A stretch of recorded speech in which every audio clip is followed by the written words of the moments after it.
ang panalangin na nais ng Panginoon. Sabi nga sa unang Thessalonica chapter 5 verse 17, tatlong version po ito, sabi sa ang Biblia 2001, manalangin kayong walang patid. Ang sabi sa Filipino Standard Version, lagi kayong manalangin. At ang sabi sa Tagalog Popular Version or Mabuting Balita, maging matyaga sa pananalangin. Malimit, akala natin ang panalangin madali lang, ano? Pero sa sinasabi rito ng sulat ni Pablo para sa mga taga-Thessalonica, ang panalangin ay walang patid o madalas ang panalangin ay malimit. Kagaya ng sinasabi rito sa Filipino Standard Version, lagi. At alam natin kapag madalas, pwedeng magsawa. Kaya ang sabi sa Tagalog Popular Version, magiging matyaga tayo sa pananalangin. Sabi ng Panginoon, sa Lucas, nagbigay siya ng isang talinghaga. Ito yung tatlong version din. Sabi sa verse 1, sa Mabuting Balita, isinalaysay ni Jesus ang isang talinghaga upang ituro sa kanila na dapat silang laging manalangin at huwag mawala ng pag-asa. Sabi sa ang Biblia, isinalaysay ni Jesus sa kanilang isang talinghaga kung paano sila dapat laging manalangin at huwag manlupaypay. Sabi nga sa Philippine Standard Version, isinalaysay ni Jesus sa kanilang isang talinghaga upang magturo sa kanila dapat silang manalangin lagi at huwag panghinaan ng loob. So ito, makakita natin ng mga bagay rito na tungkol sa pananalangin na merong nawawala ng pag-asa, pwedeng pinanghihinaan ng loob, yung iba ay nanlulupaypay na. Lahat ito nangyayari, kaya sinabi ng Panginoon na huwag, kasi pwede itong mangyari. At sa gabing ito, tulungan tayo ng Panginoon na tayo ay magpatuloy manalangin at tignan natin yung nais ng Panginoon sa pananalangin. Turuan tayo ng Lord matuto sa tamang pananalangin. Ano-ano ang tatlong nais na panalangin ng Panginoon?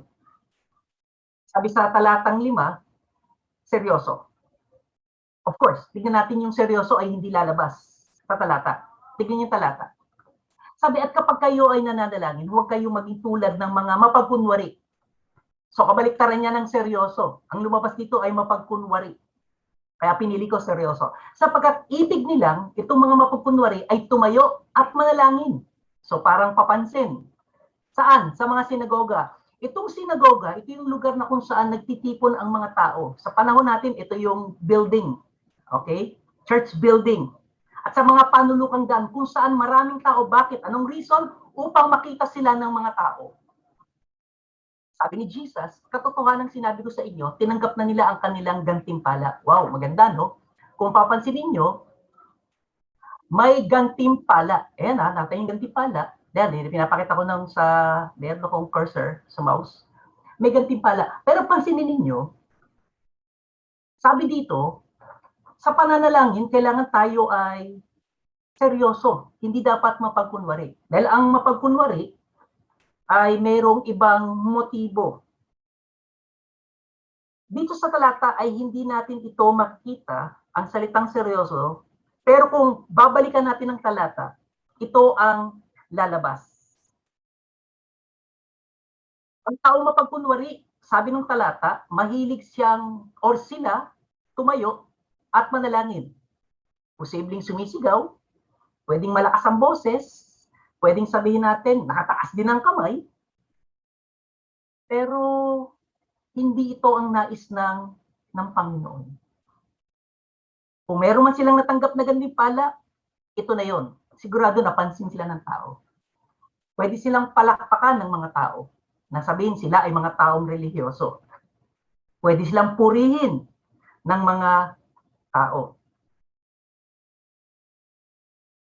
Meron akong narinig sa kapatid ko na merong mga celebrity pala, kasi itong kapatid ko, minsan nakakatugtog sila sa mga celebrity. Minsan meron siyang napansin, merong isang celebrity, ini-interview ng isang reporter. Nung malaman ng celebrity na walang dalang camera yung reporter, wala siyang kasamang cameraman na para ma-record, ayaw niya magpa-interview. Kasi sabi niya, hindi, wala ka namang camera eh. So ayaw niya magpa-interview. Meron palang ganung klaseng mga artista.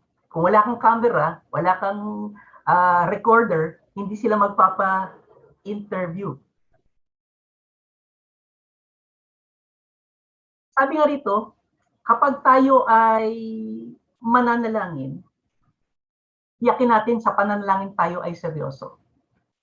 Hindi natin kailangan ng maraming tao para manalangin tayo. Minsan may mga tao, gusto nila pagka prayer, may part eh. Pero pagkasabi natin konti lang, hindi, iba na lang mag-pray, konti makikinig eh. So, ayan, mga bagay, mga simpleng bagay na kailangan makita natin na sa pananalangin dapat tayo ay seryoso. Gusto ko ipakita sa inyo yung kasunod na talata. No? Sabi sa Kawikaan, chapter 30, verse 12 and 13 and 14. May mga taong nagmamalinis sa sarili. Ngunit ang totoo, walang kasindumi. May mga taong masyadong palalo. Nang akala sa nila kung sino na sila. May mga tao namang masyadong masakim, pati mahihirap kanilang sinisiil. Yung mga tao na tinasabi ng Panginoon na kailangan ingatan na hindi tayo maging ganito, na mapagkunwari. Hindi tayo pwedeng malinis sa labas at marumi sa loob. Isa sa mahirap turuan ay yung mga taong marunong pa sa nagtuturo. Makikita sa kanilang gawa kung anong klaseng tao sila. At hindi na kailangan pang magsalita kagaya ng sinasabi rito sa talata. Si J.I. Packer may sinabi, ang sabi niya rito, the prayer of a Christian is not an attempt to force God's hand, but a humble acknowledgement of helplessness and dependence. Ang prayer, the more na natututo ka sa prayer, hindi mo pinipwersa ang kamay ng Diyos, damputin yung gusto mong kunin. Napapansin ba ninyo? Kasi pwede natin makita na minsan pag hindi pabor sa atin, hindi na natin gusto, ayaw na natin. Pero pag tayo ay seryoso, sometimes we don't pray for ourselves. We pray for others. Ano na po, may mga prayer request. Kagaya, pinag-usapan natin kanina, kung merong mga prayer request tayo, pwede natin i-type sa chat box para mamaya maisama po natin sa ating sama-samang panalangin. Again, ang taong tao sa puso o seryoso, manalangin, alam niya na ang mga talagang dapat nariyan ay ang Diyos, hindi ang maraming tao na kanyang gustong magpapansin. Dahil ang Diyos ang tunay na kausap niya at ang Diyos lamang ang pwedeng sumagot sa mga panalangin. Kahit marami kang taong kasama na nakikinig, hindi rin sila ang sasagot, kundi ang Diyos. Kaya we don't please men, but the Lord. Sabi ni Apostol Pablo sa mga taga-Kolosas, magpakasigasig kayo sa pananalangin nang may pasasalamat. At habang nananalangin kayo, etong sabi ni Pablo, ingatan ninyo ang pag-iisip. Ingatan ninyo ang pag-iisip ninyo. Sabi ang salita ng Diyos version. Meron tayong pasasalamat dyan. At ingatan natin sa ating pananalangin is ma-sidetrack tayo. Kundi mag-focus tayo sa salita, sa presensya ng Diyos. Kung natatamong gantimpala ng pakitang tao ay palakpak, papuri ng mga tao. Pero ang seryoso ay tunay na pagpapala na nakalulugod sa ating Panginoon. Nais ng Diyos ang isang seryosong panalangin. Ang pangalawa, nais din ng Panginoon sa panalangin ay sikreto. Sikreto sa talatang 6. Tingnan po natin. Sabi dito sa talatang 6, Ngunit kapag ikaw ay mananalangin, pumasok ka sa iyong silid at pagkasara mo ng iyong pinto, ay manalangin ka sa iyong ama na nasa lihim. At ang iyong ama na nakakakita, yun maganda, nakakakita ng lihim ay gagantimpalaan ka. Ayan, may gantimpala. Kanina may gantimpala. Dito may gantimpala din na pinapakita. No? May gantimpala. Bakit kailangan pumasok sa silid ang isang tao na mananalangin at isasarapan niya ang kanyang pinto? Alam natin ang silid ay isang pribadong lugar na kung saan maaaring gawin ang isang bagay na walang makakaabala. Nais din ng Panginoon na siya lamang ang nakakakita sa iyo at hindi ang maraming tao katulad nung kanina na mapagkunwari. Kahit siya lamang ang iyong kasama at hindi mo nakikita. Pansin niyo mga kapatid, ang Diyos hindi mo siya nakikita. Pero ang Diyos ang nakakakita sa iyo. Dapat doon sapat na. Alam natin sa pananampalataya, hindi man natin nakita ang Diyos, pero nakikita tayo ng Diyos at ito pa. Sabi ng talata, alam na ni Diyos ang ginagawa natin. Kahit lihim, kahit nasa dilim, alam pa rin ng Diyos kung ano ang laman ng puso natin. Kahit isip natin, alam ito ng Panginoon. Nais ng Panginoon na siya lamang ang nakakakita sa iyo. Ang mahalaga, nakikita ka ng Diyos at nakikinig sa dalangin mo ang Panginoon. Dahil dito, ginagantimpalaan ng Diyos o tinutugon ang mga dalangin para wag tayo matakot manalangin kahit nag-iisa o sikreto. Hindi ko po sinasabi na wag ko na nga ipagsabit itong mga prayer request ko. Hindi ko po yun ang sinasabi. Pero may opportunity, kagaya ng pinapakita sa atin ng Panginoon, just you and the Lord, para makita mo ang kapangyarihan din ng Panginoon. Kasi bakit po? Kasi may pagkakataong ganito eh. Minsan sasabihin natin, kapatid, pwede bang ipag-pray mo ako? O sige, ano pa ang pag-pray ko sa'yo? Positive kasi ako, nag-positive ako sa COVID. Ganun ba? O sige. Ang problema, hindi ka naman pinag-pray eh. Chinismis ka eh. Si Pastor pala, COVID positive. Wala na, iniwasan na ng mga tao. Napansin ninyo? Diba? Nangyayari na eh. Imbis na ipag-pray, chinismis. Kaya parang, dapat pala hindi ko na lang sinabi. Ako na lang mag-isang nag-pray. Pero dito, yun ang gusto nating makita, na hindi kahit nag-iisa ka, sinabi mo, at ang maganda, wala kang kinausap na iba, kundi ang Panginoon lamang, at narinig mo, nalaman mo, tumugon ng Diyos, yung ipinapanalangin mo, dumating, nagkatotoo, natanggap mo. Ngayon, sasabihin mo ganito, narinig ng Diyos ang panalangin ko. At ito po yung sinasabi ng ating talata. At lalo ang ating antas ng ating pananampalataya kapag ang ating panalangin ay sinagot ng Diyos sa sikretong paraan ng pananalangin na walang ibang nakakaalam, kundi ikaw lamang. Pero nais kong ipakita sa inyo na sa pananalangin, kailangan makita natin yung tama. Minsan ang Panginoon Kristo, may sinabi ang Panginoon Kristo. Sinabi niya sa talatang 13, of course, John 14 po ito. Sabi sa Filipino Standard Version, gagawin ko, tignan niyo mabuti, gagawin ko, sabi ni Jesus, ano bang hilingin ninyo sa aking pangalan, in my name, in Jesus' name. Of course, we pray to the Father, maluwalhati sa pamamagitan ng anak. Ngayon, ang sabi sa verse 14, anuman ang hilingin ninyo, grabe no, anuman, whatever it is, sa aking pangalan, tingnan niyo mabuti, ano sabi ni Jesus, ako ang gagawa nito. You pray to the Father, but the Son, in His name, siya pala ang kikilos. Di ba? Napansin niyo ba yung talata? You pray to the Father, but the Son, Jesus, siya yung kikilos. Tignan niyo isang version, salita ng Diyos.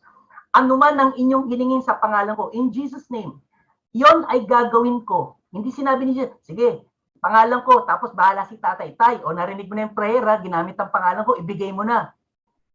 But the Father is exalted through Son, kay Jesus. Kaya sabi ni Jesus, kung hihingi kayo, yan yung prayer request, ng anumang bagay sa aking pangalan, gagawin ko yun. Alam niyo ba, ngayon sa panahon natin, maraming mga nagpe-pray. Dati, hindi naman nila ginagawa in Jesus name, di ba? Pero ngayon, in Jesus name na rin sila. Dati, hindi nila alam yun. Pero mahirap nito, mahirap yung gaya-gaya na hindi naintindihan. Dapat naiintindihan ang in Jesus name. We are not praying for Jesus in Jesus name unless we have a relationship with Jesus. Sumampalataya tayo, siya ang ating tagapagligtas, siya ang ating Panginoon. Bakit kailangan ng in Jesus name? At hindi ba pwedeng iba? Well, si Jesus nagsabi, kailangan pangalan ko. Pero how about yung mga nagpe-pray sa iba? Nagpray kay Mary. Nagpray sa ibang mga alagad. Kay Santo ganyan, kay Santa ganyan. Diringgin ba sila ng Diyos? Sabi ng talata, sa Panginoon eh. Sa pangalan ng Panginoon eh. And you speak to the Father in Jesus' name. Naalala ko tuloy yung, ewan ko, may gumagawa pa nito, ng sulat. May naghuhulog pa ba ng sulat sa inyo? Parang wala na, no? Puro chat-chat na lang tayo, puro text, kahit text ata, wala na. Puro chat na lang, messenger, may data naman. Pero alam niyo ba, anong kahalagahan ng selyo sa bawat sulat? Bakit may mga selyo? Pwede bang may sulat ka, dalhin mo sa post office, ihulog mo na? Palagay mo ba makakarating yun? Aba, hindi. Kasi itong selyo, ito yung bayad para makarating ang selyo sa paroroonan. Mas malayo ang pupuntahan, mas mahal ang selyo. Di po ba? Pero dito, pinapakita sa atin, anumang panalangin natin, kung walang selyo, ano ang selyo? Ito yung pangalan ng ating Panginoong Jesucristo. Kung ilalagay natin ang pangalan ng ating Panginoong Jesucristo, makakarating ito sa Ama. At hindi lang makakarating sa Ama, ang Panginoong Jesucristo mismo ang gagawa ng paraan para ang ating panalangin ay magkaroon ng katuparan. At ito yung huli. Hindi lang nais ng Panginoon ang seryosong panalangin. Hindi rin nais rin ng Panginoon ang sikretong panalangin. Gusto rin ng Panginoon ang saktong panalangin. So madaling tandaan yan, SSS. Alam naman natin, pag may SSS, merong benepisyo. Ganon din sa panalangin. Kapag nagawa natin ang tatlong ito, sigurado may benepisyo. Bakit? Nakuha natin ang nais ng Panginoon. Tignan natin ang talata, 7 and 8. At sa pananalangin, again, inulit sabi rito, sa pananalangin, nakita natin, binagit yung panalangin, bawat talata meron. Sa 7, sa panalangin, anong warning? Huwag kayong gumamit ng walang kabuluhang paulit-ulit na tulad na ginagawa ng mga hintid. Walang kaalaman tungkol sa Diyos. Ang akala nila, kapag nanalangin na mahaba, sila ay papakinggan dahil marami ang kanilang salita. Ayan yung sinasabi sa talatang 7. So ang panalangin pala, hindi kailangan pahabaan. Tapos yung pahabaan, paikot-ikot lang. Paulit-ulit lang pala. Minsan, may mga, kahit sa atin, no? Pag pinag-pray, pwede ba mag-pray ka? Siyempre, gusto mahaba. Ang dahilan lang, ba't gusto mo mahaba? Nagpapapansin na lang pala. Pero nakita natin sa pangatlo, gusto ng Panginoon, sakto. Wala nang paikot-ikot. Bakit? Tingnan yung talata. Sabi sa verse 8, huwag nga kayong tumulad sa kanila. Huwag natin silang gayahin. Ang haba-haba mag-pray. Paulit-ulit lang pala, paikot-ikot lang pala. Sapagkat alam na ng inyong Ama ang mga bagay na inyong kinakailangan. Kailan pa? Bago pa kayo humingi sa Kanya. So tumbukin mo na. Diretsuhin mo na. Kung gusto mong sabihin. Kung kailangan mo ng pera, sabihin mo, kailangan ko po Lord ng pera. At hindi mo na kailangan mambolang. Ganda ng buhok mo, Maria. Talagang bagay na bagay sa yung buhok mo, etc. etc. Ba't nang huli, Maria, pwede ba makautang? Sabi ng habi. Sabi ng habi. Di ba? Ang Diyos minsan, parang gano'n ang nangyayari. Ayaw ng Panginoon ng paulit-ulit. Naalala ko tuloy nung, siguro marami sa atin, nung dati sa sa ating paniniwala, sa ating dating pananampalataya, ay meron tayong hinahawakan na maliliit na sago. Parang sagong hugis di ba? At magpe-pray tayo ng tig sa 10. Paulit-ulit yan. Ilan yun? Ilang 10 ng 10 yun? Na paulit-ulit mo lang sinasabi. Pag inisip mo, andali, parang wala rin gusto ko Kasi meron kang sinusundang panalangin lang. Or, hindi ko alam kung alam ng mga bata yung salitang plaka. Yan, yung plaka, no? Yan yung unang plakang meron ako nung elementary. Yan ang unang-una kong biniling plaka, Voltes 5. Yan po yung plaka. Pag yan ay pinatugtog mo at may sira yan, tatalo niya. Paulit-ulit lang, maghapon yun. Tatalo ng tatalo, ulit-ulit. So, baka hindi na ito alam ng mga kabataan, ng mga millennials. Kahit yung CD, baka hindi na, ano yung CD? Hindi na namin alam yan. No? Hindi na namin alam. Sa panalangin, ayaw ng Panginoon ang paulit-ulit. Si Gandhi, may sinabi si Gandhi. Ang sabi ni Gandhi, prayer is not asking. Hindi, no?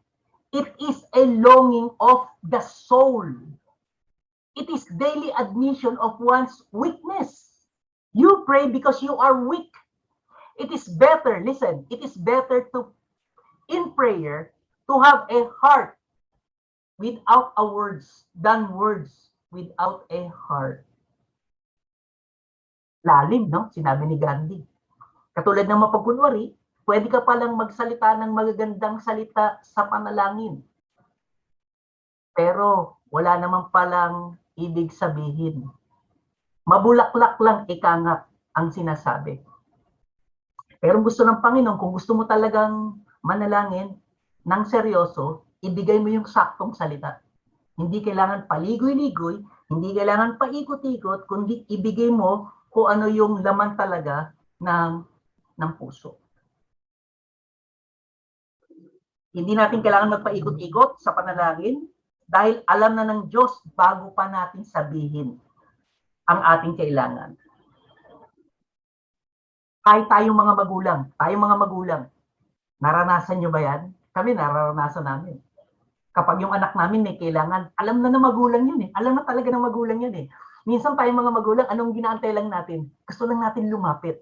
At alam niyo ba, sometimes when we say prayer, let's pray.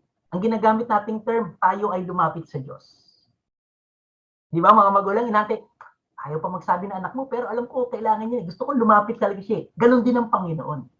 Pero pag lumapit ang anak, alam na ng magulang, dapat ang anak hindi na magpaligoy-ligoy. Huwag nang bulahin ng magulang. Sabihin mo na from the heart, ay, nay, kailangan ko po, may project kami. Ito yun. Di, ganun ba? Ibibigay na ng anak yan. Of course, gantihan mo naman ng may project. After ng project, pakita mo sa kanya ang grade mo, mataas naman talaga. Para ang magulang ay napaparangalan. Natutuwa ang magulang tungkol dyan. So, bilang konklusyon, ibinigay mismo ng Panginoon, ng ating Panginoong Jesus, ang tama o nais na panalangin sa Diyos. Sabi nga ito, kailangan, ang una, sabi rito, seryoso at hindi pakitang tao. Gusto rin ng Diyos ang sikreto para walang istorbo. Ang hirap kasi na kapag nananalangin ka, ang dami mong nakikita. Nadidistract. At sa huli, gusto rin ng Panginoon yung sakto. Hindi kailangan paulit-ulit o masyadong maraming salita. Dahil alam na ng Diyos ang lahat ng kailangan ng nananalangin. Seryoso, sikreto, sakto. Ito ang SSS na nais sa panalangin ng Panginoon. Sabi ni D.L. Moody, every great movement of God can be traced to a kneeling figure, and that is praying. Lahat ng matitinding pagkilos ng Diyos, makikita yan sa pagluhod o sa pamamagitan ng pananalangin. At para sa ating aplikasyon, wala tayong magagawa kung hindi tayo tatawag sa Panginoon. Nasa Kanya lamang ang kapangyarihan para tulungan ang mga taong sa Kanya nananangan. Jesus should be your first line of defense, not your last resort. Ang Panginoong Sus ang pinaka dapat nauuna. Kaya kung merong problema, lumalapit tayo sa Diyos. At kung hindi, kani-kanino. Pag tinuro ng Diyos, sige, lumapit ka na sa Kanya, lumapit ka na sa itinuro ng Panginoon. Bakit? Dahil yun ang sagot ng Diyos. Pagpalain po tayo ng Panginoon sa pakikinig natin ng Kanyang salita.